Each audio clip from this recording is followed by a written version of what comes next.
مائنڈفلنس practice کرنے اور اس سے بہترین نتائج حاصل کرنے، بہترین فوائد حاصل کرنے کے لیے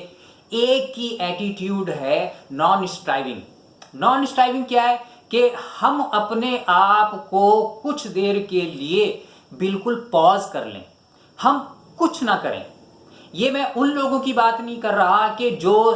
سارا دن کچھ نہیں کرتے، میں بالخصوص ان لوگوں کی طرف اشارہ کر رہا ہوں کہ جو اپنی زندگی میں بہت کچھ کرنا چاہتے ہیں اور اس کے لیے ملٹی ٹاسکنگ بھی کرتے ہیں، اس کے لیے زیادہ سے زیادہ ایسے طریقے اور حربے بھی جاننے اور ان پر عمل کرنے کی کوشش کرتے ہیں کہ جن کے ذریعے سے وہ زیادہ سے زیادہ اپنی پروڈکٹیوٹی کو بڑھا سکے۔ یقیناً پروڈکٹیوٹی آج کے دور میں کامیابی کے لیے، آگے بڑھنے کے لیے انتہائی ضروری ہے۔ یعنی آپ کی پرفارمنس جتنی زیادہ ہوگی، آپ اتنا زیادہ جو ہے وہ کام کرنے کے قابل ہوں گے، اور جتنا زیادہ آپ کام کریں گے اتنے زیادہ کامیابی کے امکانات بھی بڑھیں گے، آپ کے آگے بڑھنے کے امکانات بھی بڑھیں گے۔ لیکن اس کا مطلب یہ نہیں ہے کہ آپ اپنی ساری زندگی جو آج کل ہو رہا ہے،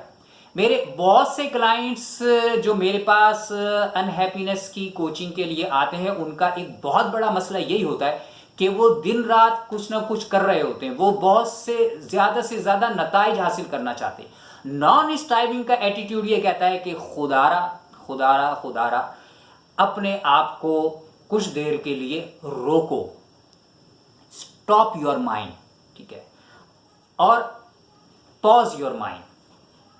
اور اس پاز میں، اس وقفے کے دوران میں اپنے آپ سے کنیکٹ ہو۔